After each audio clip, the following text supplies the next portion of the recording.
Bom dia, boa tarde a todos, sejam bem-vindos ao simpósio da AGE, no nosso congresso de cardiologia, Paranaense de Cardiologia. Eu queria primeiramente, antes de chamar nosso primeiro palestrante, agradecer a AGE pelo apoio durante o congresso. A AGE foi uma parceira fundamental para a realização desse evento aqui, com simpósio, com stand, algo que não é o habitual do nosso congresso, então a gente realmente acha que deveria ser, e por isso o meu sincero agradecimento aqui como um dos organizadores do evento, a AGE, e proporcionar para a gente esses dois palestrantes fantásticos aí. Eu acho que todos que estão aqui hoje vão poder apreciar uma aula de imagem cardiovascular hoje aqui, e isso é graças a esses nossos parceiros. Tá? Então, está comigo aqui o Dr. Marcelo Zapparoli, que é meu parceiro de guerra aqui, e na verdade, o cara que eu posso dizer que mais entende de imagem cardíaca no Paraná é o Marcelo. E está aqui do meu lado hoje para ajudar aqui a presidir essa mesa. Eu vou começar chamando o Dr. Márcio Bittencourt. O Márcio, ele é bicho do Paraná, como teve ontem uma apresentação lá quem teve na abertura do congresso viu. Velho conhecido desde a época pré-faculdade, tivemos praticamente uma trajetória muito parecida, né, Márcio? Fora que eu nadava melhor que ele, só o resto era tudo muito parecido. E o Márcio é uma estrela, na verdade, da imagem cardíaca.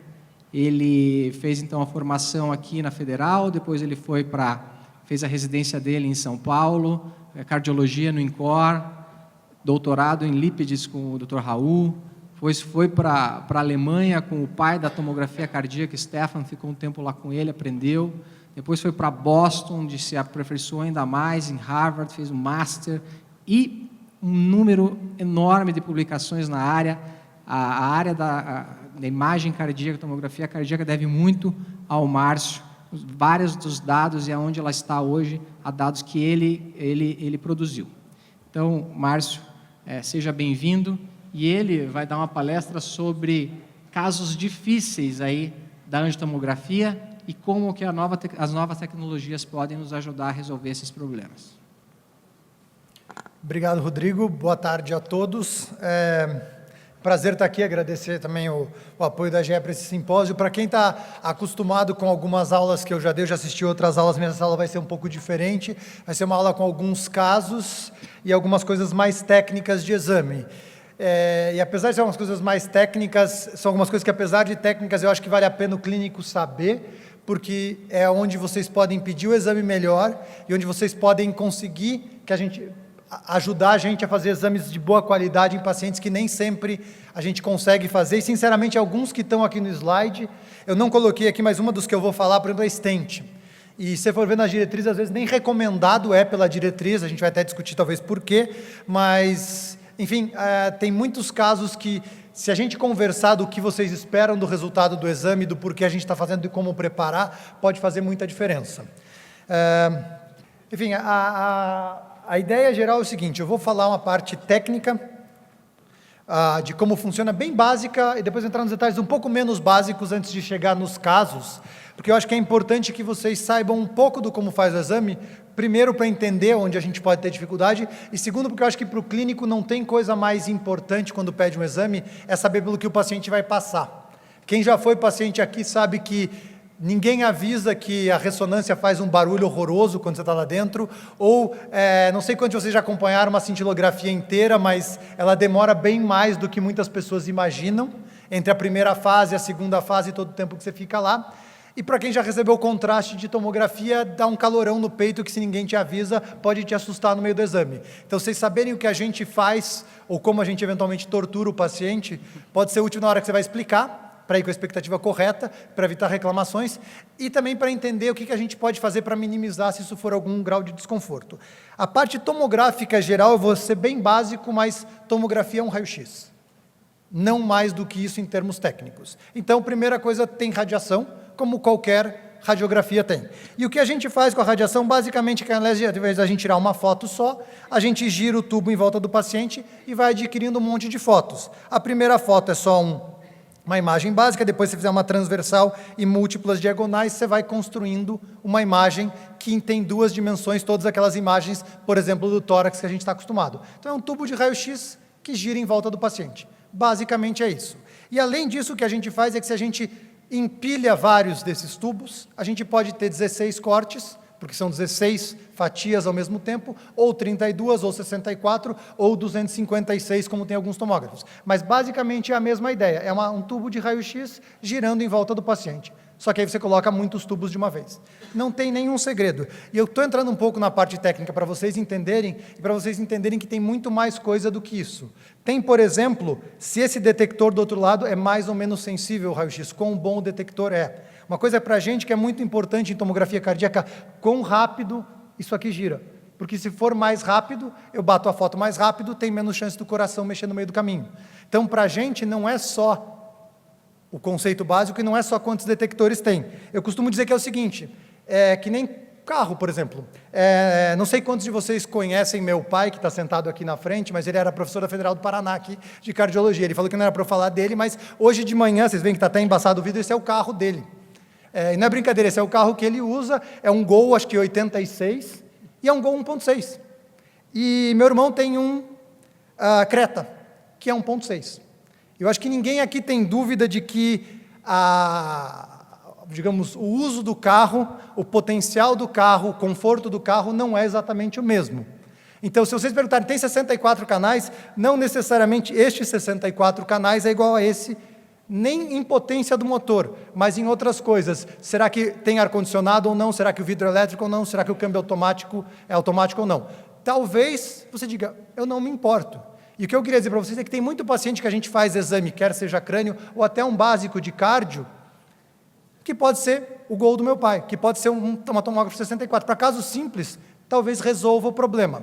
Mas os casos complicados, talvez eu prefira estar num lugar onde eu tenho mais recurso e vai funcionar melhor. Então, eu acho que se o paciente de vocês for o que eu vou falar daqui a pouco, meu pai indo de casa até a Federal do Paraná para dar aula, dá 1,5 km, eu acho, provavelmente esse paciente poderia ter sido feito com qualquer tomógrafo que tem o potencial de fazer cardíaco, que em geral é mais do que 64 detectores.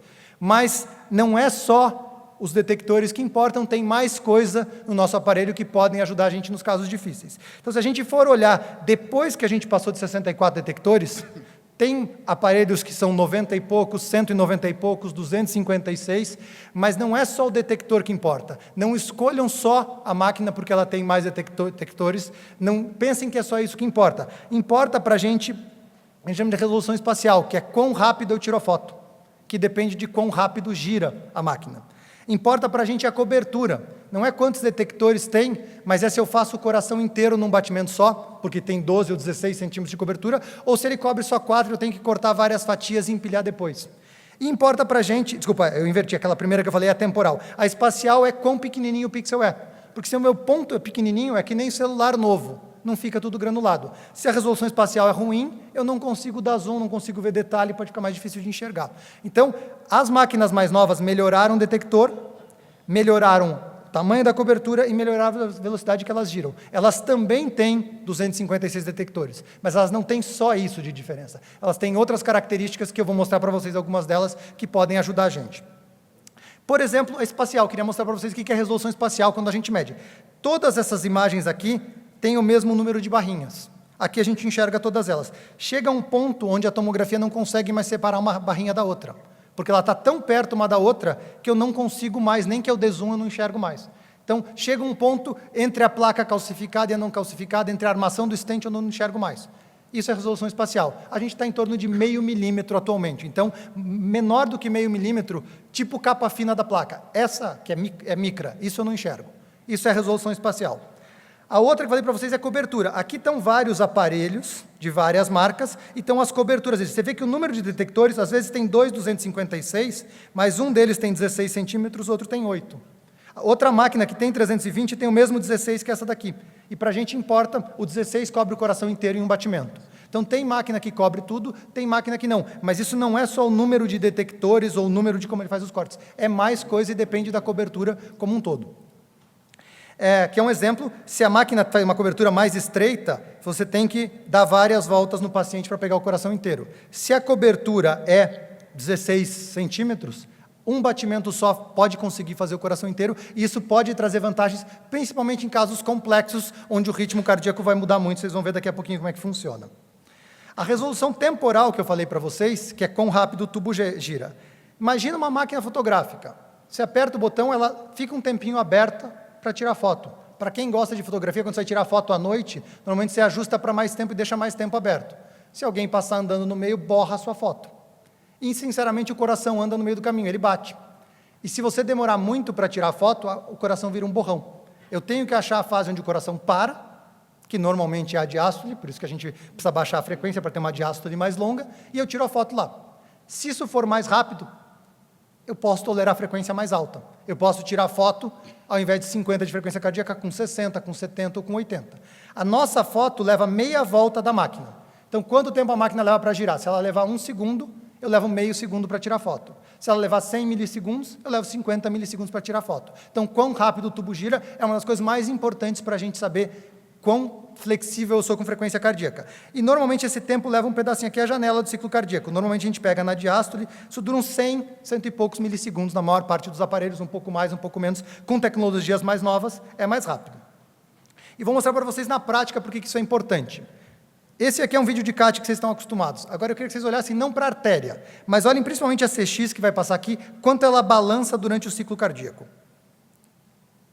Se eu pegar na hora que ela está balançando, ela vai borrar toda essa imagem.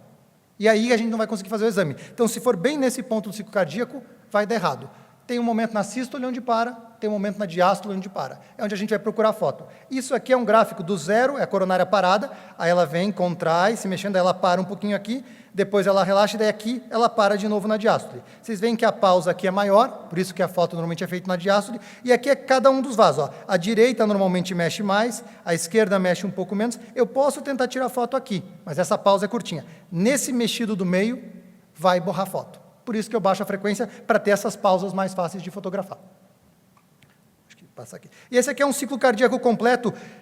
Mesmo que vocês não estejam acostumados com a imagem, essa bolinha aqui, ó, onde eu estou em cima com o laranja, essa é a coronária direita. Eu preciso dela tão redondinha quanto ela está aqui, nesse caso, no 50. Aqui dá para ver ela inteira.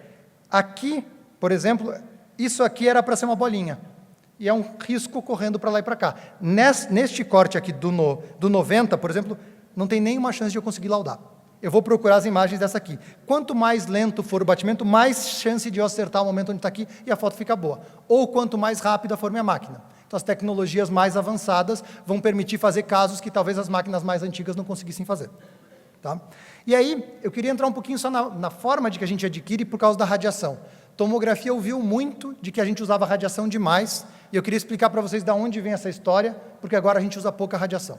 Então, no começo, o que a gente fazia?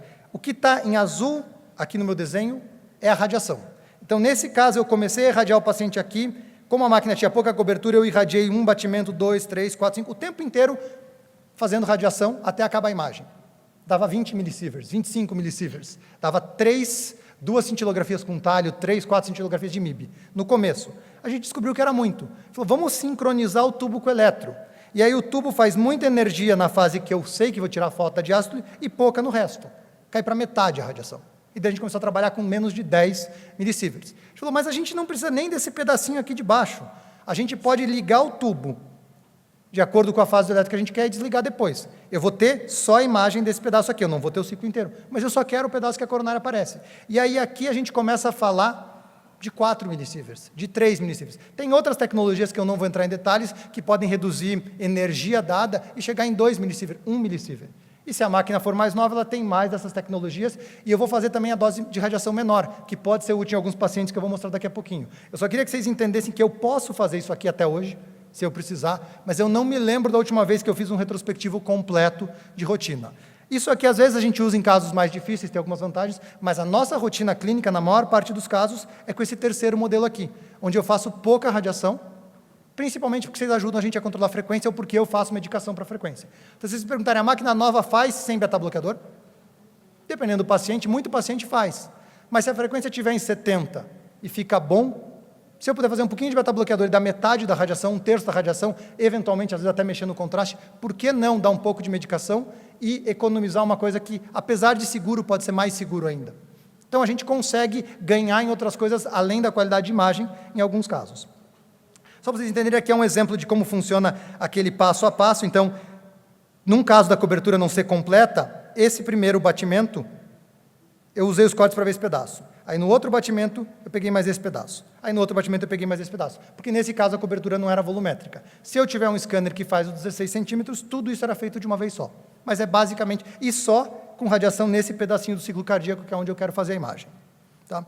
Se você faz volumétrico, como é o caso aqui, não tem chance de ter degrau no meio. Quando você faz passo a passo, você pode ter esses degraus que desencontram aqui, por exemplo. Não costuma acontecer de rotina, mas é uma coisa que pode acontecer.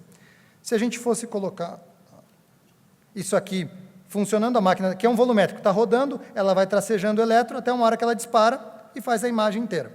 Então, basicamente, você adquire o elétron, esse pedacinho aqui só você irradia, e num corte só, ou num batimento só, você faz todos os cortes para construir a imagem inteira. Se for um volumétrico, é basicamente isso. Se vocês me perguntarem quanto tempo leva para adquirir a imagem, leva um batimento cardíaco. O exame leva uns 10 minutos, porque você deita o paciente, você coloca o eletrodo, você faz um raio-x de tórax para mapear onde você quer fazer. Mas a aquisição em si, ela leva um batimento. É tão rápida ou tão lenta quanto um batimento cardíaco. Nesse tipo de aparelho, se for um aparelho mais antigo, vai ser 5, 6, 8 ou 10 batimentos, que é o tempo da pausa respiratória, que é outra coisa que a gente fala para o paciente. Seu paciente tem que conseguir ficar sem respirar uns 5 ou 6 segundos, máquinas mais antigas talvez 10 ou 12. Se ele não consegue fazer a pausa, também pode atrapalhar bastante a gente. Então, quando vocês forem preparar o paciente, a gente sempre vai falar que a gente quer uma frequência cardíaca mais baixa. Eu posso tolerar mais alta, eu vou mostrar casos, mas aquele caso que é fácil de baixar, abaixo de 60 ou 65, a imagem vai ficar melhor. Normalmente, a gente faz beta-bloqueador VO antes, se vocês quiserem prescrever um dia antes, a nossa vida vai ser mais fácil e o paciente vai ficar menos tempo na clínica com a gente, mas se não, a gente pode fazer até EV na hora. E a gente faz dose alta, se for o caso, medica bem, para a imagem ficar boa. E nem todos fazem, mas grande parte dos centros dá nitrato para dilatar a coronária, porque a imagem fica um pouco melhor se a coronária for um pouco maior. Então esse é o nosso preparo de medicação de rotina na maior parte dos centros. Praticamente todo mundo usa beta-bloqueador, grande parte das pessoas, mas não todo mundo usa nitrato, tem as discussões de vantagens e desvantagens, mas é a rotina básica. E aqui só um exemplo de frequência que eu falei para vocês. Esse é um paciente com uma frequência baixa, ó, a coronária direita aqui, olha a DA aqui, um redondinho que dá para você ver todas as bordas. Aqui é um borrão, aqui é um borrão. Esse da esquerda, ou da direita, da esquerda de vocês, não é laudável. Esse aqui é um exame completamente laudável. A diferença é a frequência cardíaca ao momento do ciclo cardíaco. Então, por isso que baixar a frequência é importante para a gente, e por isso que FA às vezes é difícil, por isso que frequência alta às vezes dificulta a nossa vida. E da radiação, só já falei para vocês, mas se for comparar, um CAT costuma ser 7, a tomo já foi 15, já foi 9, já foi 3, eu vou mostrar casos para vocês com menos do que 1. Dependendo da máquina que vocês usarem, a gente consegue ajustar isso aqui, e sinceramente a minha rotina, na maior parte dos lugares que eu trabalho em São Paulo, com máquinas diferentes, é abaixo de 5 em quase todas. Casos difíceis faz mais, mas os casos rotineiros é abaixo de 5, e com as máquinas mais novas, às vezes menos do que 2 ou menos do que 1. Então, radiação deixou de ser um problema para a nossa rotina, sinceramente não é uma parte, é menos do que MIB, é menos do que outras coisas que as pessoas não se preocupam. Então, vamos passar para os casos. Esse é o primeiro caso que eu queria mostrar para vocês, e eu diria que esse é um caso simples. É um homem de 45 anos, com dor atípica, que não tem fator de risco nenhum, e que chegou para mim com 56 de frequência. Não é idoso, mas não é super jovem, não é uma mulher jovem que a gente se preocupa mais com radiação. Esse é o caso que eu diria para vocês, que vocês podem fazer com a 64 normal, que vai dar certo. Esse é o que eu falei para vocês no começo da aula, que é meu pai pegando o carro para ir até a faculdade, por uma coisa de 5 minutos no carro. Não tem nenhum problema de você fazer isso com a sua rotina. Esse caso provavelmente vai dar certo em qualquer máquina.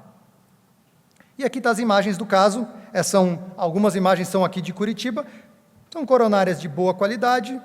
Mais do que você tem placa ou não tem placa, eu não estou preocupado com o que o paciente tem. Eu estou preocupado se eu enxergo a parede do vaso bem delineada para conseguir garantir para vocês que todas essas coronárias estão boas.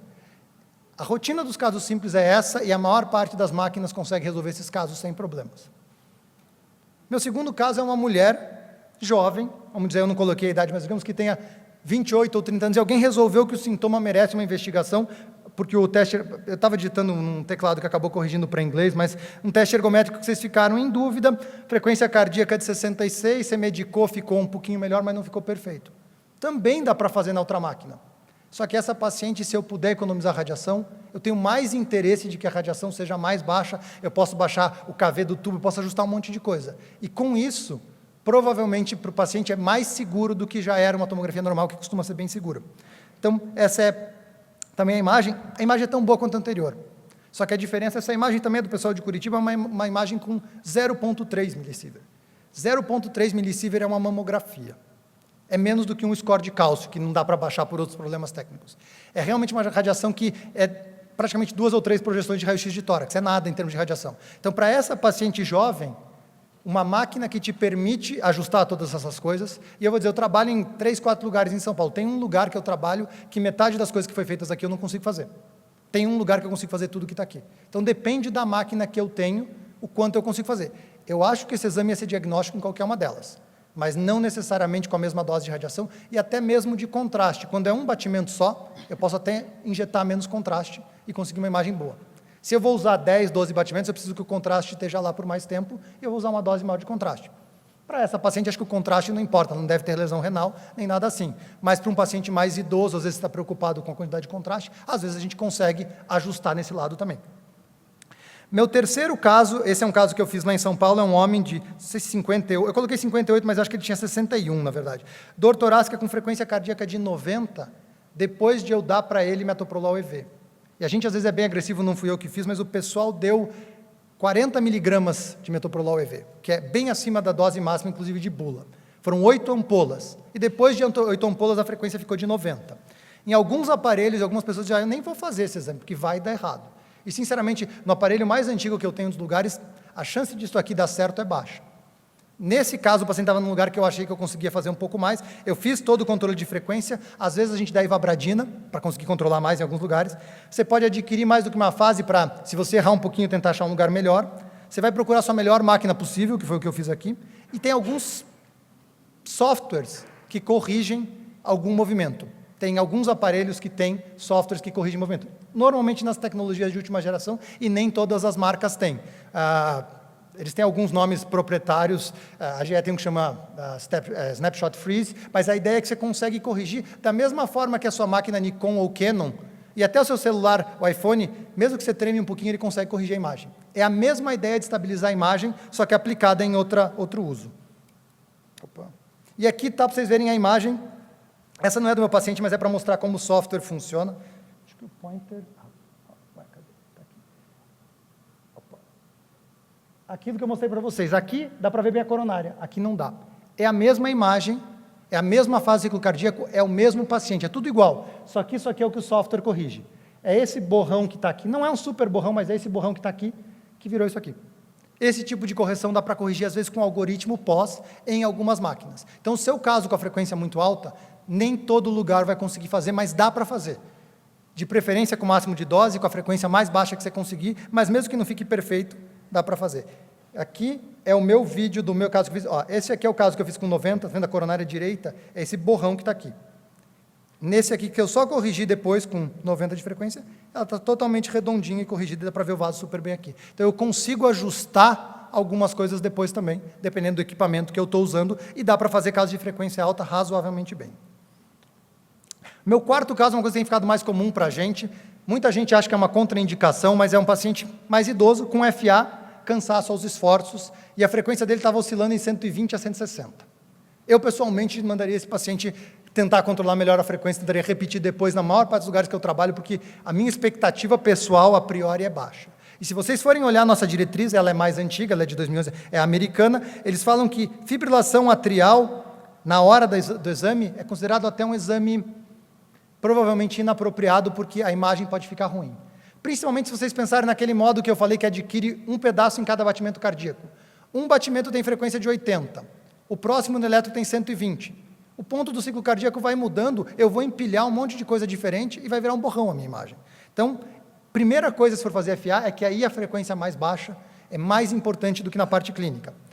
Adquirir mais fases para tentar achar um ponto. Às vezes eu consigo laudar a coronária direita numa no 40% do ciclo cardíaco, no proximal, no terço médio, o laudo no 70%. E a gente compõe na nossa cabeça. Eu costumo colocar no laudo, esse caso, a foto que vem para vocês é pior do que a imagem que eu fiz. Porque eu juntei um monte de coisa na minha cabeça para conseguir dar para vocês. Eu não consigo juntar tudo isso, às vezes, numa imagem só. Então, eu até às vezes coloco no laudo, a imagem representativa talvez não seja tão boa para vocês saberem o que eu realmente vi, porque eu não consigo pôr tudo numa foto só, porque tem muita coisa lá. Mas a gente vai usar várias fases, um pouquinho mais de radiação, procurar as máquinas mais rápidas, e esses de cobertura fazendo um batimento só, para evitar de misturar batimentos, são coisas que podem ajudar.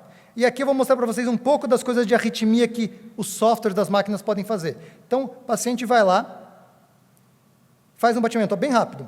A máquina percebeu, ela ia adquirir aqui, ela bloqueou isso aqui. Então, o que ela faz? Ao invés de ela soltar o raio aqui, ela espera passar e solta no próximo. Ela faz isso automático, a gente só liga isso aqui, ela já corrige sozinha. E às vezes ela até fala, quer saber? Se o segundo for meio rápido também, fica meio estranho, que pode acontecer em FA, vai dizer, eu vou pular esse batimento, agora eu vou fazer no próximo. Fiz no próximo, opa, a frequência subiu demais, já veio outro, eu já vou aproveitar que tem contraste lá, e automaticamente a máquina sozinha já programa mais um. E daí, se esse aqui não ficar bom, você tem uma segunda chance de informação aqui. Tudo isso, máquinas mais novas têm, que a gente chama de detector de arritmia, ela tenta corrigir, ela tenta acertar, se vier uma extrasístole, ela tenta pular. Então, extrasístole, se não for muito, dá para fazer. Se for muito, às vezes fica mais difícil. FA, se a frequência for mais baixa, fica mais fácil. Mas mesmo com frequência alta, com esse tipo de coisa, a gente consegue fazer mais do que antigamente. Não é perfeito, não é liso, não são todos, mas se vocês mandarem para a gente e com a frequência mais baixa, funciona. Se for com a frequência mais alta, às vezes dá, eu vou mostrar esse caso que eu falei para vocês daqui a pouquinho, e dá para a gente tentar corrigir em alguns casos. Então, o software consegue fazer, como eu falei para vocês, pular um batimento que deu errado.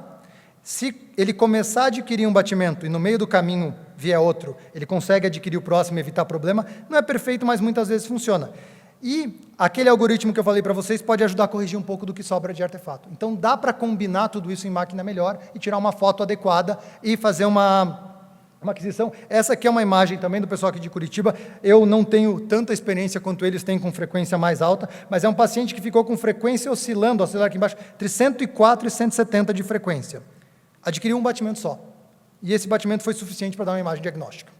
De novo, você tem um pouco de placa aqui na DA, mas eu não estou preocupado em dizer para vocês se tem doença. O que eu queria mostrar é que a coronária ficou lisa, ficou muito boa. Sinceramente, não é a nossa rotina fazer mais do que 100 de frequência cardíaca. Se puder baixar a frequência, é melhor, mas existem casos que simplesmente não tem solução, e se a outra alternativa diagnóstica não for boa, em casos selecionados dá para fazer. Mas aí não dá para economizar com a máquina que gira mais devagar. Uma das máquinas que eu tenho mais antigas, não tem a menor chance de eu tentar fazer um desses casos. As outras, às vezes, não vai ficar perfeito, mas eu consigo, pelo menos, fazer alguma coisa. Um outro caso que eu queria mostrar para vocês, que era uma contraindicação muito comum, ainda é em alguns casos, é o obeso. E a população está engordando. Antigamente o pessoal falava, acima de 40 de MC eu não faço. E aí o que importa? A máquina nova pode ter um tubo mais potente, que quando precisa joga um pouco mais de radiação, e a gente pode fazer outras coisas para melhorar. O grande problema é que eu coloquei um caso de um homem de 58 anos com IMC de 67. Isso aqui é dos Estados Unidos, eu não tenho paciente tão gordo na minha rotina. Tem um problema, chega um certo peso que eles não cabem mais na máquina. Mas aqui coube na máquina deles, e para vocês entenderem, o problema é que o tecido gorduroso atenua todo o sinal. Então tenta ler o sinal que está escrito aqui. Mistura tudo. Você não consegue separar o que é sinal do ruído que fica no fundo. Fica com uma imagem com essa cara. Compara com as outras que eu mostrei para vocês. Me fala onde está a borda da parede do ventrículo, onde que está a aorta, onde que está a parede do átrio. Ou isso aqui, esse borrão é a coronária direita.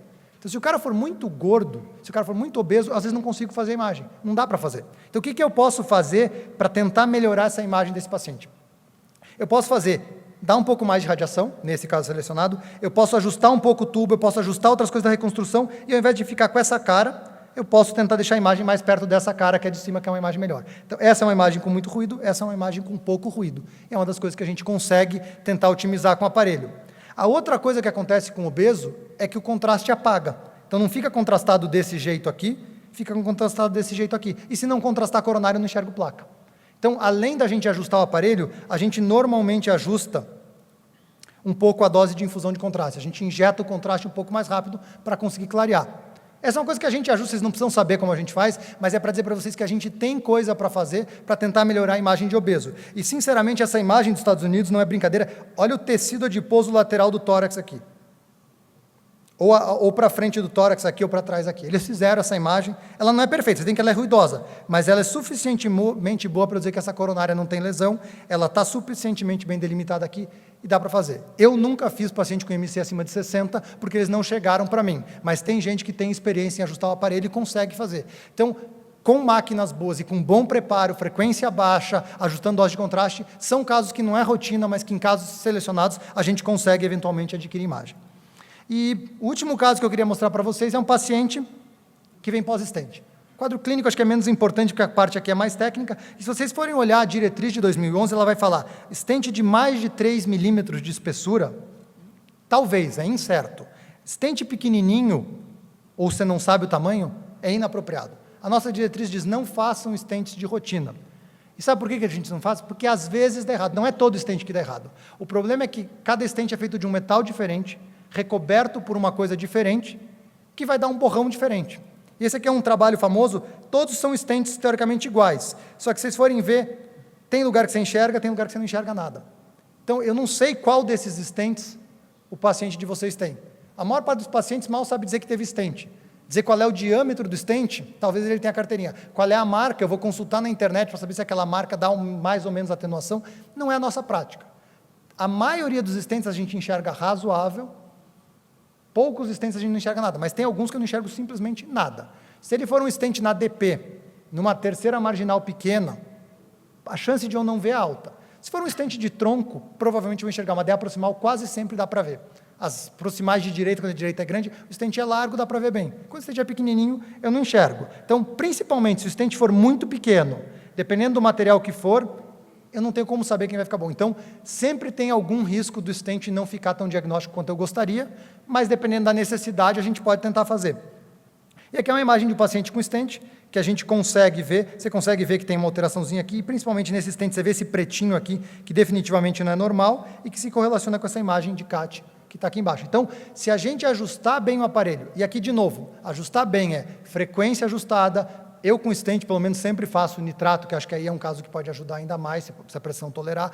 Com máquinas que têm uma dose de radiação boa, com a frequência bem controlada, com múltiplas aquisições, eu posso procurar um ponto de imagem onde dá certo. Então, se eu fosse resumir para vocês esses casos difíceis, principalmente, se for caso fácil, vai dar certo em quase qualquer máquina, vai dar certo com quase qualquer rotina, com um pouco de beta-bloqueador. Mas os casos mesmo simples, frequência cardíaca mais baixa é mais fácil e melhor. Ou, no mínimo, menos radiação. Agora, se não der para baixar a frequência, ou se tiver arritmia, ou se for muito obeso, a gente pode tentar, quando a frequência é alta, tentar controlar a frequência, ou tentar ajustar com protocolos melhores, com máquinas mais novas, principalmente se a resolução temporal é melhor, se roda mais rápido, se a cobertura é volumétrica, fazer casos que antigamente eram casos que a gente não conseguia fazer. Obesidade nem sempre vai contraindicar, 40, 45 de MC dá para fazer razoavelmente bem, perto dos 50 a gente começa a pensar se deveria fazer de rotina, mas como eu mostrei para vocês, às vezes mais do que isso, ainda assim a gente consegue tentar fazer. Stents, a maioria dá certo, mas os bem finos têm mais chance de dar errado, e o que eu costumo dizer, se o paciente tem 10 stents, tem stent dentro do stent, esses provavelmente algum dos stents eu não vou ver. Se é um stent único proximal curto, a chance é bem maior. Mas quando é aqueles inteiro metalizada coronária, vocês vão dificultar a gente garantir o que vocês gostariam de saber. E, obviamente, depende do que vocês querem, porque às vezes alguém pede stent preocupado com a vaso nativo, com a outra lesão do outro lado. Essa eu consigo ver bem. Meu problema é só dentro do stent. Então, se é um stent na direita e está preocupado com a progressão da doença na DA, ou é uma isquemia de parede anterior, provavelmente dá para fazer a DA.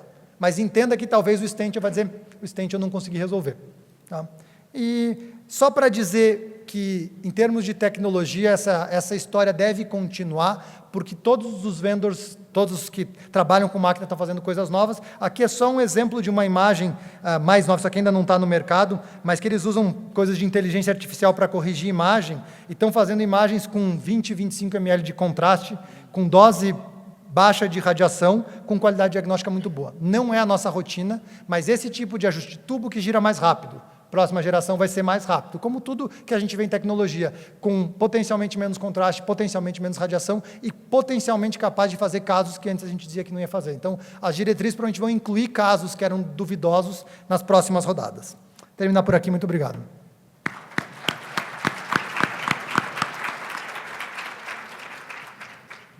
Obrigado, Márcio, pela sempre brilhante apresentação. Olha, nós temos tempo e eu queria abrir para perguntas da plateia. Quem quiser fazer perguntas, pode levantar a mão. Acho que nós temos um microfone ali que pode passar e tirar as dúvidas aí da plateia. Alguém tem alguma coisa a perguntar para o Márcio? Todo mundo está tímido ainda, né? Ninguém vai perguntar. Márcio, então eu pergunto, né? A gente tem uma razoável experiência com esses casos difíceis e realmente a gente vê que as máquinas high-end, elas ajudam muito a gente realmente contornar casos que antigamente a gente realmente não conseguia fazer, ou às vezes tentava fazer e se decepcionava. Eu acho que nós concordamos que nós evoluímos muito em resolução espacial, em cobertura. Acho que o próximo passo é resolução espacial, né? O que você acha que vem de novo aí para a gente conseguir enxergar dentro do stent ali, por exemplo? Tem vendor trabalhando, eu não falei para vocês, lembra que eu falei para vocês que a resolução espacial que a gente trabalha é de 0,5 milímetro? Então, mais fino que isso eu não enxergo. Tem gente trabalhando com a tecnologia de fazer isso mais fino ainda. Teoricamente, melhora o ponto que a gente enxerga, aquele borrão do stent diminui, teoricamente. O problema é que se você faz muito fino, você começa a aumentar o ruído e daí você tem que usar mais radiação. Então, você precisa de um protocolo para diminuir a radiação, senão você corre atrás do próprio rabo. Mas tem tecnologia, e tem tecnologia de correção de imagem que vai melhorando um pouco, tem detector que melhora um pouco, mas acho que o principal é cortar mais fino, que acho que é um dos próximos passos potenciais. Romeu Meneghello, São Paulo, queria cumprimentá-lo pela didática fantástica que você teve. Seu pai deve estar muito orgulhoso de ter um filho com uma apresentação com esse didatismo que você nos deu. Eu tenho na minha história eu digo hoje infeliz, tarefa de ter começado o score de cálcio aqui no Brasil, lá no Hospital Albert Einstein. E, evidentemente, que eu, como muitas metodologias adicionais, fico muito emocionado ao ver como as coisas estão evoluindo para quem que começou com o Budhoff aprendendo a achar cálcio na coronária. E você não comentou um pouco isso, e eu gostaria de um comentário seu a respeito daqueles pacientes com uma quantidade significativa de cálcio, como é que essas novas metodologias estão procurando resolver esse problema. Porque não é infrequente nós vermos um score de cálcio elevado, uma lesão de coronária, cintilografia normal e a angiotomografia mostrando essa lesão e a cinecoronariografia não mostrando efetivamente esse detalhe. Para onde nós estamos caminhando nesse sentido? Tá bom, vamos lá. Quando eu estava montando a aula, o meu próximo caso, se eu fosse colocar mais um, ia ser o de cálcio alto. Aí, por falta de tempo, eu falei, vou parar por aqui para não ultrapassar meu tempo, mas conceito estrutural, primeiro para o pessoal entender qual é o problema do cálcio, parece o problema do stent. Em termos de problema que a gente lida, é parecido. O que acontece é que as estruturas muito densas, elas simplesmente brilham. E se ela brilha, um negócio que é desse tamanhinho, parece desse tamanho. A mesma ideia, você vai olhar para o sol, tem aquele halo em volta. O cálcio faz a mesma coisa na coronária. Quanto mais denso e maior, mais ele brilha em volta. E a ideia é quanto que eu consigo diminuir desse brilho com várias tecnologias. Uma delas é cortar mais fino, que eu falei para o stent, que eu acho que é uma coisa que a gente está caminhando, que ajudaria o cálcio. A outra coisa que a gente pode fazer na workstation é aquela imagem, ela é uma reconstrução com um filtro, que a gente chama, um kernel. Você pode mudar o kernel para um kernel que deixa mais ruidoso e deixa o pixelzinho menor, diminui um pouco a calcificação, que a gente não vai falar, a gente fala, usa o filtro de stent, ou o filtro de cálcio, ou o filtro duro. Isso a gente já faz, melhora. A gente pode mudar a janela que a gente vê para uma janela mais alta, que também diminui um pouco, mas nada disso é perfeito. Mesmo com tudo isso, a tendência é que o cálcio superestime um pouco a lesão e ocupe um pouco do vaso. Se for muito cálcio, ele vai ocupar mais do vaso. Se a lesão já era moderada, ele pode ocupar mais ainda e a gente superestimar. Então, se existe um problema, normalmente é para mais. Dificilmente na placa calcificada vai acontecer o contrário. A gente tenta minimizar com essas coisas, mas não é perfeito. E o que eu sei de tecnologia atual, o que a gente faz é ajustar filtro, ajustar o protocolo de aquisição e a forma de janela e um pouco de experiência clínica, porque você sabe que o cálcio estima um pouco demais, então você pode tentar laudar levando isso em conta. Mas se for muita calcificação localizada, não é só o score de cálcio acima de X, se for um pouco em cada eu enxergo, mas se for num lugar só muito cálcio, às vezes eu fico mais limitado. Eu, por rotina, tento estimar o melhor possível. Se eu estou limitado, eu coloco que o exame é parcialmente limitado e, dependendo da limitação, eu ligo para o clínico. Que é uma dica geral que eu tenho para todo mundo de conversar com quem faz imagem, de quem faz imagem conversar com o clínico. Porque eu consigo dizer para vocês, eu não posso garantir nada, ou não posso garantir mais coisa. Eu sei que não é super grave, eu sei que não é normal. Meu range de erro está aqui, eu estou entre moderado e grave. Mas eu consigo dar alguma ideia de até onde eu vou. Que é muito mais a experiência clínica. Alguém que está acostumado a fazer caso complicado, consegue dizer, entre 50 e 80, mais que isso eu não digo, mas eu consigo lidar. Mas é imperfeito e às vezes limita mesmo. Não sei se vocês têm alguma coisa a acrescentar, mas é o que eu normalmente consigo fazer com cálcio. Não, o cálcio ele é uma limitação, sem dúvida. Eu acho que existe agora alguns equipamentos que conseguem mexer com energia e você conseguir fazer imagem com energia monoenergia. Então, se você usar energia mais baixa, você às vezes consegue, inclusive, separar o que é iodo do que é cálcio, etc. E talvez a gente consiga remover o cálcio da imagem para ter uma ideia melhor da luz. Ainda nós não temos dado clínico mostrando que isso melhora a acurácia nos casos. Mas eu acho que, de maneira geral, nos pacientes que a gente recebe no dia a dia, quando a gente depara com uma lesão, às vezes o paciente nem tem um score de cálcio tão alto como o Márcio falou, às vezes tem 100, mas é tudo concentrado num ósseo de um diagonal, por exemplo. Isso pode ser muito limitante para a gente e cabe a gente, como quem está lendo o estudo, assumir isso e dizer, olha, ósseo da diagonal extremamente calcificada, interpretação dificultada, a lesão provavelmente obstrutiva, uma informação funcional pode ajudar, sabe? E integrar as modalidades. Eu acho que cada vez mais nós temos que integrar modalidades nos níveis, em todos os pacientes, porque nós temos a informação disponível hoje. Claro que isso gera um custo, mas acho que para o bem do paciente, como é uma minoria, a gente tem que integrar. E o próprio conversar, que às vezes diz, é uma diagonal, mas é uma diagonal pequena. Eu, olhando, acho que talvez seja um caso que dá para tratar clínico. Ou não, uma diagonal gigantesca que me incomoda, talvez seja mais agressivo. E nem sempre a gente consegue passar tudo no texto. Mesmo que eu diga que a diagonal é de grande importância, nem sempre eu consigo que vocês tenham a mesma percepção que eu tenho. Então, conversar, ver a imagem e trocar ideia, às vezes ajuda a resolver os casos duvidosos, mais com bom senso clínico dos dois lados do que necessariamente com o que eu vejo na imagem, mas com a conversa do que a gente consegue deduzir entre a história clínica e a imagem. Otávio? A minha pergunta não tem propriamente uma correlação estreita aí com o tema da sua aula, Márcio, mas eu queria saber uma coisa, que é o seguinte: para nós, o melhor cenário é o exame que agregaria informação anatômica e funcional no mesmo exame. Nós sabemos, pelo que nós estamos vendo, vai ser a tomografia que vai atender essa demanda. Acho que ressonância ou medicina nuclear não vão trazer isso para a gente. Para que lado vai isso? Nós vamos para medida de reserva de fluxo fracional ou avaliação de isquemia, estresse induzido? E quando que isso vem realmente para a nossa prática rotineira na tomografia? Então, assim, em termos do que a gente consegue fazer na tomo, além do que anatômico. A tomografia é um exame essencialmente estático e essencialmente anatômico, em termos do que a gente adquire. A informação é estática.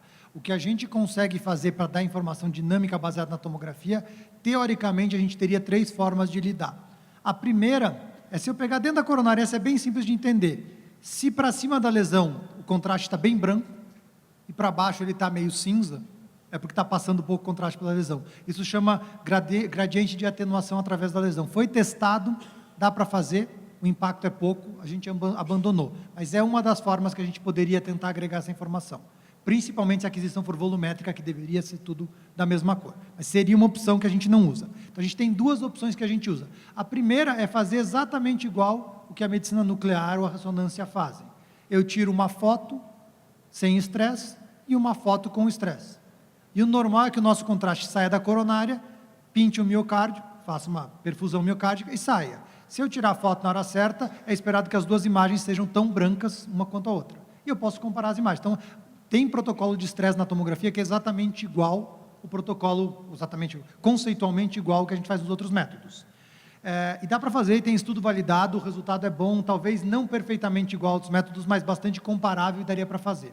A gente tem alguns problemas que não são tanto na aquisição. Tem alguns artefatos que atrapalham, mas os principais problemas de fazer perfusão na tomo, o primeiro é a logística. Você pediu os dois juntos ou você pediu só uma anjo? Eu acabo a anjo, eu tenho que laudar na hora, pedir autorização para o convênio e depois fazer outra fase. Então, na prática, fazer tudo de uma vez, ou vou mandar o cara voltar depois que eu laudei, se ficou dúvida. Então, talvez não seja tão simples a logística. E segundo é que no Brasil não está aprovado para a gente conseguir reembolso para isso, mas tecnicamente é factível, várias pessoas já fizeram aqui no Brasil de pesquisa ou em casos selecionados, não tem problema nenhum, responde a sua dúvida praticamente tão bem ou tão mal quanto outros métodos de perfusão visualmente que a gente faz como cintilografia e ressonância. A outra forma que a gente tem, que a gente chama de estimar o FFR, a reserva de fluxo, pela tomografia. E é estimar, não é medir. Então, o que você faz é, usando toda a informação anatômica da tomo e do miocárdio, tentar imaginar matematicamente, com modelos de dinâmica de fluidos, quanto seria o FFR daquela lesão. Tem vários trabalhos na literatura que dizem que isso aí funciona e que dá certo na maior parte dos casos. Não é perfeito, mas é bastante bom. O problema, de novo, não é só técnico, mas é que, na prática, o FFR-CT, atualmente, as empresas, ou a principal empresa que tem no mercado, trabalha com um modelo de que você manda a imagem para eles, e eles mandam a resposta para você, e cobram por isso. Atualmente, eles cobram mais do que o dobro do que eu cobro a tomografia, do que o serviço onde eu estou cobra a tomografia inteira do paciente. Então, é um modelo de negócio que não vai dar certo. A tomografia custa R$1.000 e poucos, eles cobram mais de $1.000 para fazer isso para mim. Então, não vai dar certo. Também não está aprovado pela Anvisa, então também tem problemas potencialmente locais, outros, que não são tanto problemas técnicos científicos, mas são problemas de implementação. O segundo, que é o FFR, é uma coisa que eu acredito que outras empresas vão conseguir fazer, e talvez até as máquinas que a gente tem no mercado um dia façam. Então, de longo, ou de potencial futuro, eu acho que isso pode virar mais rotina, mas não é, no momento, rotina.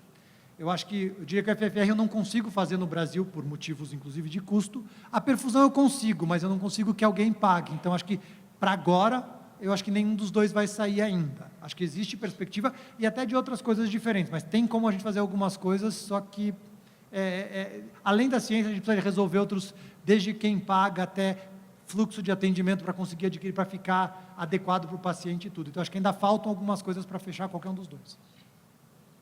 Eu só complementando a questão da perfusão, como o Márcio falou, tem essa questão de hoje nenhum convênio tem cobertura para isso, né? Então não existe um estímulo também e uma justificativa para que o paciente pague para fazer isso, né? Já que ele tem outras opções. Mas a logística, acho que o único lugar que eu conheço que faz de rotina é o Gianluca lá em Milão, e eu conversei com ele e ele me falou que, bom, ele tem uma máquina como essa, dedicada para cardiologia, então o paciente chega lá, ele faz a angiotomografia, ele não tem que colocar um tórax depois, ou um seios da face, ou um abdômen, ele faz a angiotomografia, o paciente sai da máquina, aquilo ali já vale como repouso dele, se ele vê que tem a indicação de avaliar a perfusão, o paciente volta para a máquina e faz o estresse farmacológico e faz a aquisição do estresse, que seria o modelo ideal, né? Não faz sentido a gente fazer tudo de uma vez num paciente, por exemplo, que a gente chega no final e fala assim, a gente fez a perfusão tudo, mas a coronária dele era normal, né? Então, provavelmente o modelo de reembolso deles, como é público lá, é totalmente diferente, né? E acho que, além disso, tem a parte do clínico. Nem sempre o clínico quer que eu vá decidindo o que é para fazer cada coisa. Se eu vi uma lesão assim ou assim, eu não quero tomar a decisão de fazer a isquemia, às vezes, sem perguntar se é o que você quer que faça de próximo passo. Então, organizar esse fluxo para o paciente e o clínico ficarem satisfeitos com o atendimento, nem sempre acho que é tão simples. Nesse sentido, o FFR é bem mais interessante, como é um pós-processamento. Então, é uma coisa que, quando nós tivermos disponível na workstation, ao meu ver ali, que você fala assim, olha, Otávio, teu paciente aqui fez uma placa parcialmente calcificada, remodelada, não parece ser obstrutiva, tem lá os seus 40%, 50%. O que você acha? Dá para você fazer o FFR, eu apertar um botão e aí o FFR sair lá, estimar um valor que é comparável com o FFR invasível, isso nós já temos dados assim, e falar para você, olha, deu 0,8, não, deu 0,85, deu 0,9, acho que dá para ir clinicamente, aí eu acho que a coisa vai decolar. Né? Vamos para a última pergunta. Tem microfone? Tem o microfone?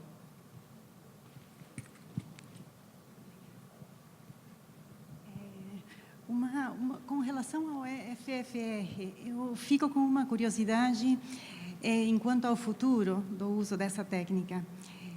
Não sei se vocês já têm uma resposta ou uma perspectiva do uso da FFR com a tomografia, se vai ser usado somente para lesões únicas, localizadas, ou para artérias de menor calibre, considerando ou lesões múltiplas, ou o endotélio, outros fatores, a hiperemia, que fatores serão usados para esse cálculo automático com FFR com a tomografia?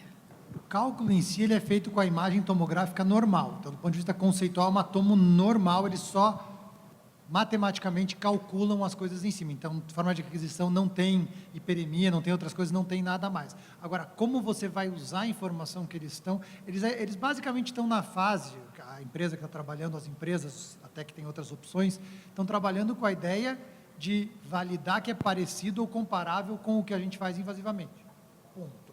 Como eu vou usar isso para tomar decisão clínica, em que vasos, ou em que situações, ou quando eles acertam mais versus quando menos, acho que a gente ainda não está nessa fase em termos de dado mesmo. Acho que a gente está nas perguntas de, dá para comparar com o que a gente faz invasivamente. Acho que quanto isso vale a pena, quanto isso funciona. E, pessoalmente, acho que se essa vai ser a melhor solução, não sei. Porque a tecnologia das máquinas está andando para vários lados e respondendo várias coisas diferentes. Não tenho certeza que essa vai ser a tecnologia que vai sobrar, porque tem, como o gradiente também caiu, também pode ser que alguém tenha uma forma diferente de calcular coisas que seja mais interessante do que essa. Acho que sempre tem uma certa expectativa de validação de outras coisas. Acho que podemos continuar, então. Bom, dando continuidade ao simpósio, eu queria convidar o Luiz Mendonça. O Luiz ele é engenheiro químico, com mestrado pela Universidade Federal do Rio de Janeiro, e atualmente ele trabalha como gerente clínico para a modalidade de ressonância magnética na GE América Latina. O Luiz é um amigo antigo, aí, tem uma vasta experiência com ressonância, já sentou em muito console para fazer exame e sempre teve um interesse muito grande na parte da ressonância cardíaca, então acho que ele pode trazer bastante informação aí do que está chegando também de avanço na ressonância para a gente. Obrigado, Marcelo. É um prazer enorme estar aqui, agradecer o convite, agradecer a organização do Congresso. Eu comecei realmente ressonância há muito tempo, há mais de 15 anos isso, e a gente está trabalhando como gerente clínico, e o meu trabalho como engenheiro nesse meio é trazer a tecnologia das empresas até o mercado clínico, até vocês médicos, e receber o feedback e tentar descobrir exatamente para onde estão indo as tecnologias e oferecer as tecnologias novas. Na verdade, eu sempre digo que as tecnologias novas, elas vêm não substituir as antigas, mas buscar novos approaches, novas características, novas respostas às perguntas que vocês têm no dia a dia. Então, o que eu vou mostrar aqui é um painel das tecnologias que a gente está oferecendo hoje no mercado e respondendo a perguntas novas. Quando nós começamos lá, quase 20 anos atrás, a gente estava preocupado com as coisas que nos matariam rapidamente, doença coronariana, enfim, as coisas mais graves e emergentes.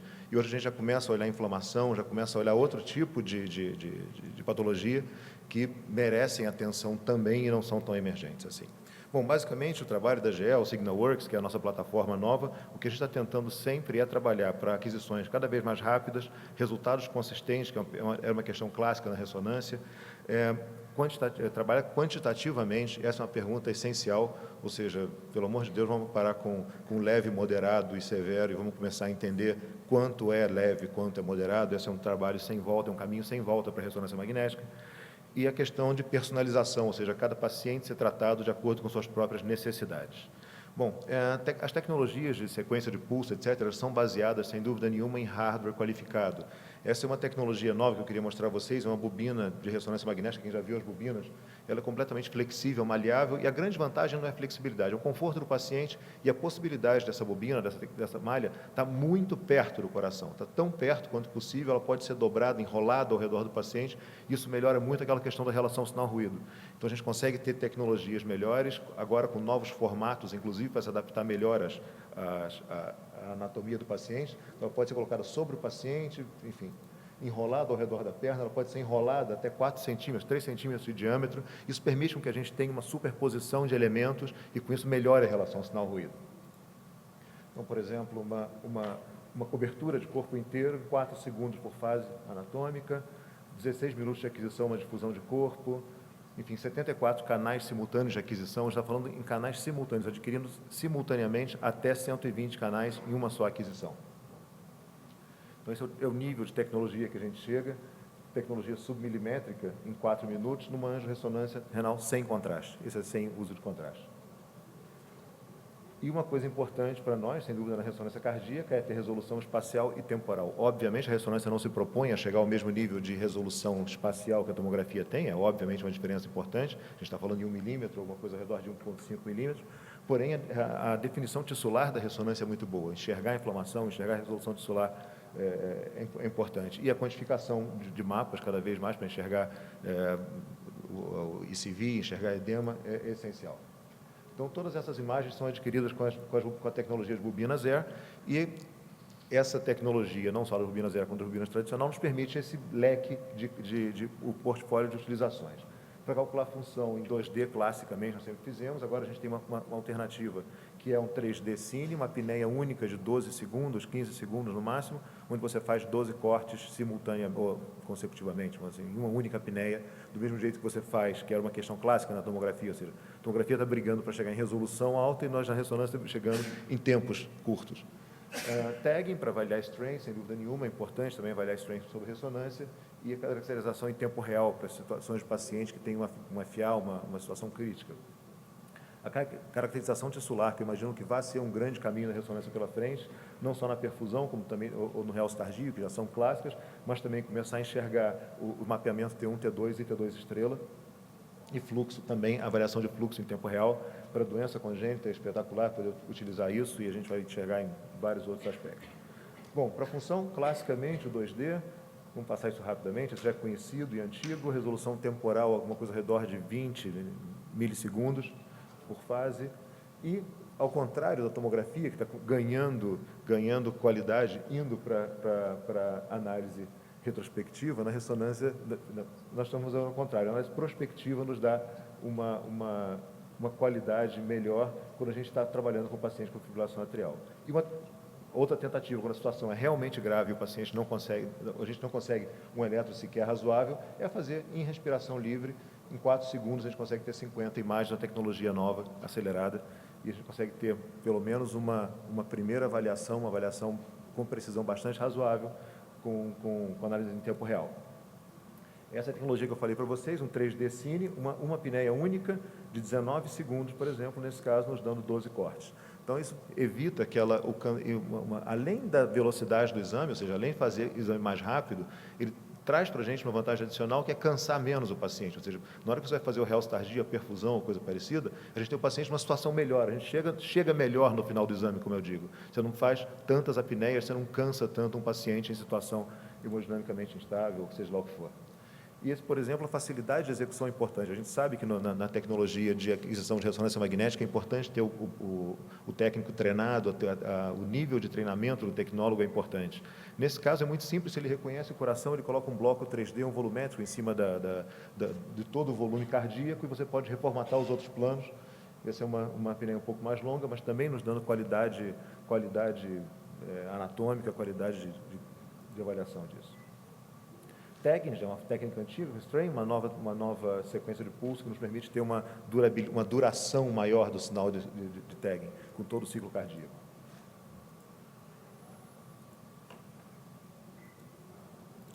Caracterização tissular, agora se pode fazer uma nova aquisição não baseada mais no gradiente eco-EPI, que tinha um problema de perda de contraste, uma questão de dark ring ao redor Agora, com essa sequência baseada num Fiesta, ou seja, num steady state free precession, uma sequência de steady state, você consegue ter uma chegada muito mais suave do bolo de contraste, você consegue resolver bastante melhor a interface entre a cavidade e o miocárdio, e ainda consegue fazer uma aquisição simultânea entre eixo longo e eixo curto.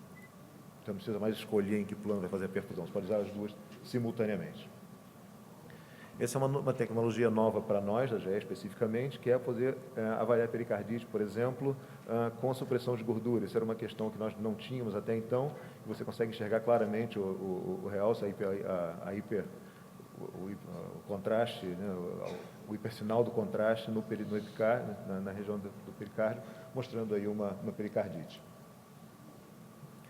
Utilizar um single shot com a respiração livre nos permite fazer uma excelente, vamos dizer, alternativa a um paciente que não aguenta uma apneia mais prolongada, já está cansado e não aguenta fazer apneias consecutivas, pode tentar fazer um single shot e conseguir uma qualidade de imagem bastante melhor. É um snapshot, ou seja, é muito mais fácil de adquirir um único corte, uma única aquisição. E a parte toda da caracterização tissular em si, a definição de área de risco, ou seja, a definição entre o que eu enxergo de realce tardio, o que eu enxergo efetivamente de cicatriz miocárdica e a área inflamatória ao redor dessa cicatriz. Ou seja, tentar fazer um mismatch entre inflamação e a injúria em si. Esse é um caso de epicardite, por exemplo, onde eu tenho uma hipocinesia global do coração, e aqui o realce tardio mostrando uma lesão praticamente 50% da parede do miocárdio, em todo o miocárdio, nesse corte. Uma outra questão para a gente técnica que é muito difícil é o paciente com externorrafia, sempre é um problema, o metal na ressonância sempre é um problema, não contraindicando, mas dificultando tecnicamente o exame. Nesse caso, a gente não conseguia enxergar bem a parede, o miocárdio, por conta do artefato gerado no metal, e agora, usando um pulso adiabático, um pulso mais largo, um pulso com mais frequências, ele consegue apagar uma faixa de frequências maior, eu consigo localizar melhor a faixa de frequências que esse pulso vai apagar, e eu consigo, então, recuperar, como na imagem de baixo, a informação que estava nessa região do miocárdio. A questão do FAST-Pineco em sangue preto é essencial, doenças como enfim, displasia ritmogênica, etc. Não precisa enxergar a parede de VD, isso é bastante importante. E, nesse caso, utilizar o black blood com ou sem supressão de gordura é importante para a gente. Enxergar uma parede lisa do ventrículo direito sempre é uma coisa importante nesse tipo de doença. Vantagens: uma única apneia cobrindo o coração inteiro. O paciente aguenta bem, são apneias curtas, 11, 15 segundos aí de apneia, isso consegue fazer, tecnologicamente, resolver um problema, ou seja, um paciente que não consegue ficar muito tempo. O mapeamento cardíaco da GE, a gente desenvolveu duas sequências, dois approaches diferentes.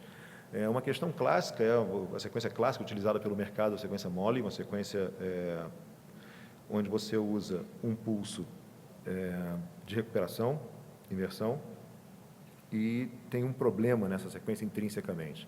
Você precisa adquirir tempos de RRs consecutivos para reconstruir a mesma imagem.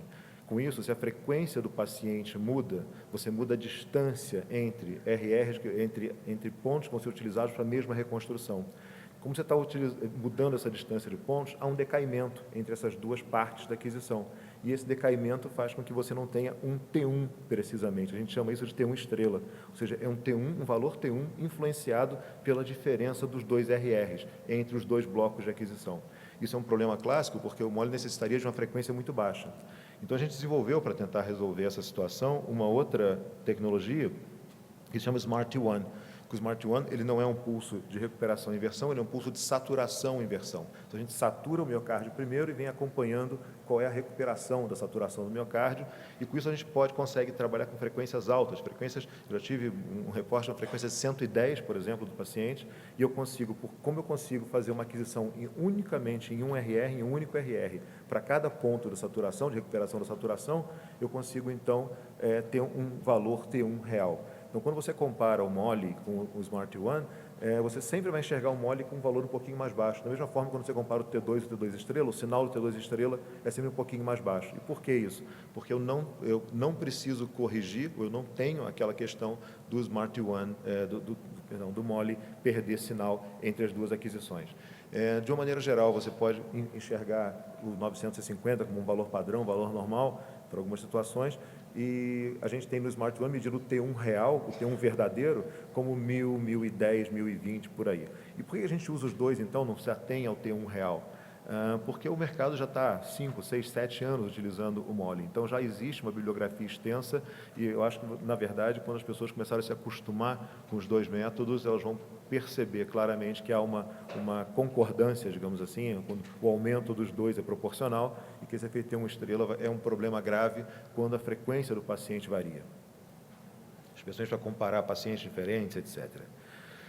Uma questão clássica que a gente está tendo agora é o cálculo da fração de volume extracelular, e a gente consegue fazer isso muito bem com o Smart One, tanto com o mapa nativo, o mapa pré-contraste e pós-contraste. Essa é uma tecnologia que a gente adquiriu, ou fez um acordo com a Circle. A gente agora tem o CMR 42 embutido, vamos dizer, incorporado na plataforma de pós-processamento da GE. Então, a gente pode ter não só a nossa tradicional plataforma, o Cardiac VX, como também o CMR 42, e nessa plataforma a gente consegue fazer a avaliação do ECV.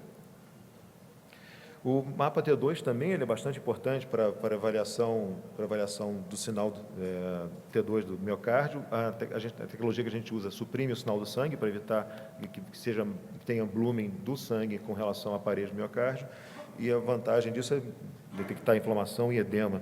E você pode fazer o overlay automático, a gente agarra uma imagem, superpõe sobre a outra e automaticamente faz o corregistro dos mapas com a imagem anatômica, você enxerga onde a inflamação está localizada. E essa avaliação de miocardite, por exemplo, é interessante a gente ver o padrão mosqueado no realce tardio da miocardite, você consegue enxergar isso muito bem e quantitativamente você mede a região mostrando em milissegundos, ou seja, quantitativamente demonstrando ali qual é o alargamento do sinal T1. Então, o T1 nativo, 1.285 milissegundos, e o mapa T2, 74 milissegundos. Ou seja, saindo um pouquinho dessa questão vamos dizer assim, de achismo e quantificando as coisas. Então, você enxerga tanto que o volume extracelular com 52%, o T1 e o T2 estão aumentados, e a gente consegue enxergar a inflamação e consegue enxergar no realce tardio a lesão. Esse é um caso de amiloidose, por exemplo, onde o realce tardio é tradicionalmente muito difícil de acertar por conta das doenças de depósito, ou seja, o tempo de inversão normal do coração é modificado, isso a gente fica, quem já sentou na máquina para fazer o exame, vê que a gente fica correndo atrás do tempo de inversão correto no miocárdio normal, porque já não é um miocárdio normal, e a doença de depósito tem esse problema, e a vantagem de fazer isso é poder quantificar e ter outras ferramentas, por exemplo, nesse caso aqui com o MOLE, enxergando, então, a amiloidose já com muito mais facilidade, com muito mais quantificação. Hipertrófica também, enxergando essa análise PET. Então, são tecnologias novas que vieram trazer para a gente uma visualização muito clara das lesões, resolução espacial, nesse caso aqui, milimétrica, e, tradicionalmente, o Star Map, ou seja, o mapa T2 estrela, com a doenças de depósito de ferro, hemocromatose, hemosiderose, etc., enxergando o tempo de T2 estrela, enxergando a avaliação não invasiva de ferro. É importante ressaltar que a gente tem tanto para o coração como para o fígado, com não gateado no caso do fígado e gateado no caso do coração. A gente sabe que é importante enxergar as duas coisas, não são correlacionadas, eventualmente o paciente tem pode ter uma doença de depósito grave no fígado e não tem impacto cardíaco, como ocorre o oposto, é importante avaliar o coração em qualquer situação. Então, a avaliação de T2 estrela é fundamental nesses casos dessas doenças, e ter o produto com gating é essencial. No caso de fluxo vascular, 3D Heart, do lado esquerdo aqui com respiração livre e do lado direito gateado. Claro que a questão entre os dois é efetivamente tempo de apneias ou gating, tempo de aquisição, uma apneia de 25 segundos, de uma avaliação primária, se quer mais resolução, com mais qualidade, uma navegação livre, respiração livre, com 2 minutos e 28 segundos de aquisição.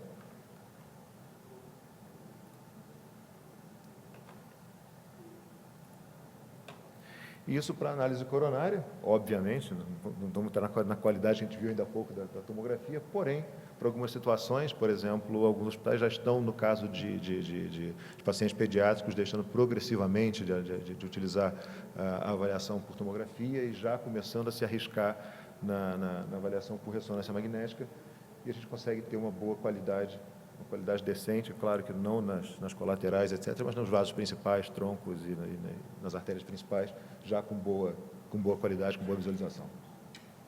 Essas são algumas outras imagens de ressonância. Isso é feito num equipamento de 1.5 Tesla, é importante observar. São 450 de diâmetro, de 1.5 Tesla. A resolução espacial ao redor, nesse caso, de 1,5 mm por aí. Contraste bifásico, não só o tradicional 2D, mas também eu enxergar um pouquinho que a gente está entendendo como o futuro dessa análise de fluxo. Esse é 4D Flow, do Biosworks, é uma sequência desenvolvida pela Arteris. É uma aquisição também muito simples, uma aquisição de 8 minutos em respiração livre. O paciente colocado na mesa, todo esse volume é quantificado, é adquirido, e é feito um mapa de cor, onde a cada pixel da imagem se admite a cada fase uma direção e uma intensidade de fluxo. Então, você calcula o fluxo tridimensionalmente em todos os pontos da imagem.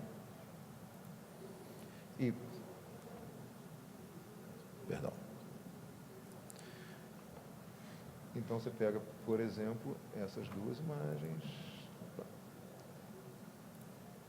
Vamos deixar por aqui mesmo. Defeito interatrial, ventrículo direito hipoplásico, por algum motivo isso não está andando. Então, em análise congênita, por exemplo, eu acho que essa vai ser uma tecnologia muito fácil. Você não tem preparo de paciente, você não tem que buscar planos de corte, tudo isso é feito em uma aquisição contínua. Depois que o paciente sai da mesa, você pode colocar tudo isso, avaliar tudo isso tridimensionalmente, reconstruir planos adequados, fazer cálculos quantitativos, etc. Eu acho que isso vai ser bastante útil. Aqui, por exemplo, paciente de 68 anos, com fadiga, etc., estenose aórtica, e você consegue enxergar os gradientes coloridos, enxergar a regurgitação vitral, enfim, tem todo um quadro clínico para a recuperação da válvula. Recuperação de shunt, mesma coisa. Todos os parâmetros quantitativos estão já bastante bem delimitados.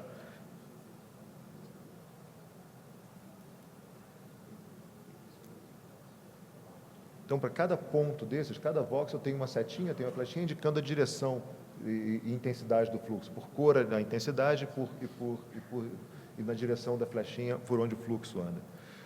E, claro, não é só unicamente poder fazer a aquisição das imagens. A gente tem uma necessidade cada dia maior de oferecer aos médicos que estão laudando uma questão de facilidade de visualização.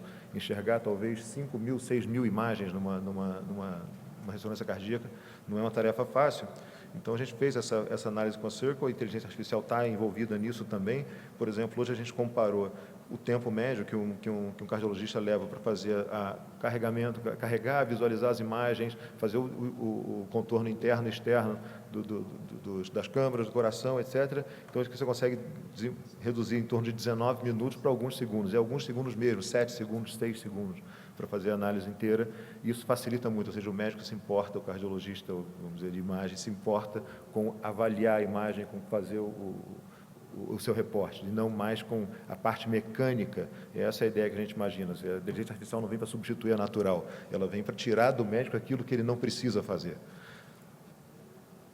E é uma interface muito simples de usar, uma interface que tem numa tela, você vai personalizando a sua tela, cada vez que você carrega um exame, ele pode ser todo mostrado, vamos dizer assim, o display pode ser personalizado de acordo com como ele gosta de mostrar, cada sequência vai numa posição, já numa maneira, e é muito rápido, é muito fácil de trabalhar. Isso cria uma produtividade muito grande, isso facilita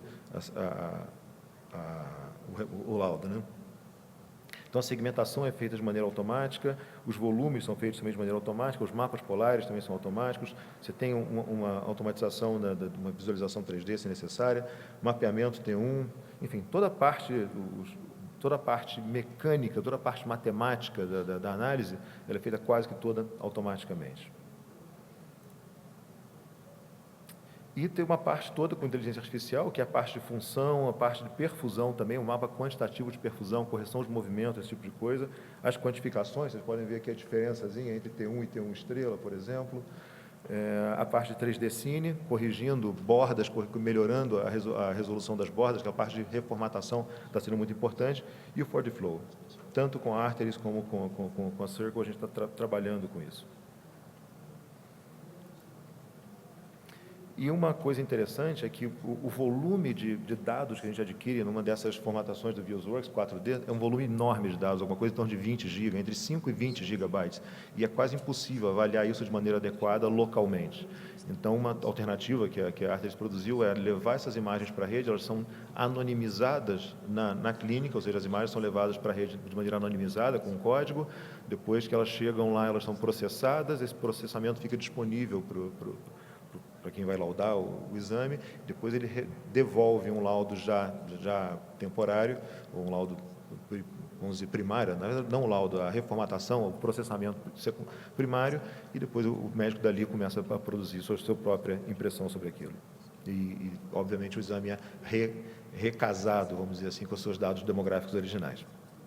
Isso é uma questão de segurança do paciente, segurança de dados do paciente. Isso é uma coisa importante, a gente acha que é colateral, e num congresso é importante dizer isso. Hoje, por exemplo, apareceu o nome de um paciente numa imagem em um congresso, pelas novas regras da Comunidade Europeia, isso, a gente fica exposto a uma multa de 2% do faturamento líquido da empresa. Você imagina quanto é uma multinha de 2% do faturamento líquido de uma GE, né? Então, a gente tem que ter um cuidado enorme com isso na hora de mostrar os dados, para não incorrer nesse tipo de preocupação. Então, na Europa, isso já está sendo extremamente buscado e a gente já está com uma preocupação enorme com relação a dados dos pacientes. Bom, a gente já viu isso, o Ford Flow, e a análise também, a análise volumétrica, essa análise é completamente automática, a identificação dos diâmetros é automática, de uma maneira geral. Quando você compara a performance desses softwares com um expert treinado, etc., um especialista treinado, você tem, de uma maneira, uma avaliação, um ganho de 14 minutos por cada exame, por cada avaliação. Isso é muita coisa. Mas depois vocês podem nos dizer quanto tempo vocês levam para laudar, em média, uma ressonância cardíaca, mas ganhar 14 minutos em média por isso é bastante significativo. E a análise perfusional também é uma área complicada. A análise perfusional ela era não só pela imagem da perfusão, ser uma imagem necessariamente muito rápida, em ressonância a gente sempre tem essa luta entre velocidade e sinal-ruído. Quer dizer, como a análise perfusional, quem comanda a situação é o regime hemodinâmico, ela precisa ser adquirida de maneira quase instantânea, e isso faz com que a relação sinal-ruído seja baixa, e a gente tem uma dificuldade de analisar isso. A máquina enxerga os dados de uma maneira muito mais simples, muito mais fácil de compreender que nós, e a análise dela é muito rápida e muito precisa. Bom, só eu e Marcelo, em 2004, aqui no SCMR, em Barcelona, o carinho aqui, muito obrigado do Marcelo pela gente, acho que amigos aí, Rochite, Ricardo, enfim, Clério, Marcelo, todo mundo, acho que essa foi a comunidade de ressonância magnética cardiovascular em 2004, quando nasceu isso no Brasil, e tenho orgulho, prazer de ter sido uma das pessoas que estava lá nesse momento. E muito obrigado, aberto a pergunta de vocês.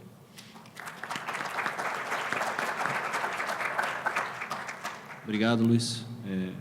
Acho que acabou ficando assim, uma coisa bastante técnica, eu gostei bastante aqui.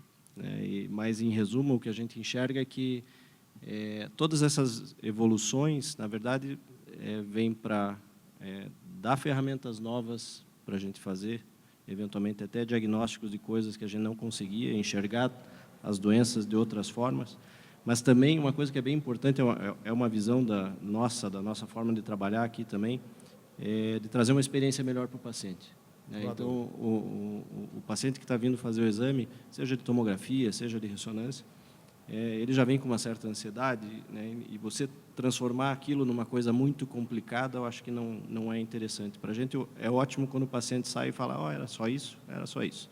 Mas quando ele sai, não entra nunca mais nessa máquina aqui, é o que a gente não gosta de ouvir, né? Então, esses avanços, tanto na tomografia quanto na ressonância, de agilização do exame, a possibilidade de exigir menos do paciente para fazer a mesma coisa, traz essa Exato. possibilidade para a gente. Eu lembro que a gente começou a fazer isso, a ressonância cardíaca era frequentemente, levava 1 hora de exame, 50 minutos, 1h10 de exame, e hoje a gente acha normal, natural, fazer em 20, 25 minutos, em torno disso, usar a ressonância. A gente reduziu o tempo em mais da metade já, e a gente já está com tecnologias, imagino que nos próximos meses a gente vai estar reduzindo isso para uma coisa em torno de 15 a 20 minutos, por conta dessa redução. Cada vez você fazer uma síria em uma apneia única, fazer uma sequência em black blood em uma apneia única, então isso vai acelerar muito, e o conforto do paciente, a facilidade, a produtividade da clínica também vai aumentar muito. Com certeza. A gente ainda tem alguns minutinhos, não sei se alguém tem alguma dúvida ainda.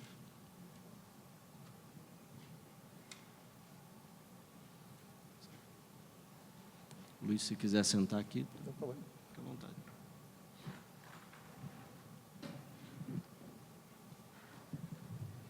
Eu gostaria de saber a opinião da mesa em relação a se o machine learning iria, passo a passo, diminuir muito a participação do médico no laudo dos exames de imagem.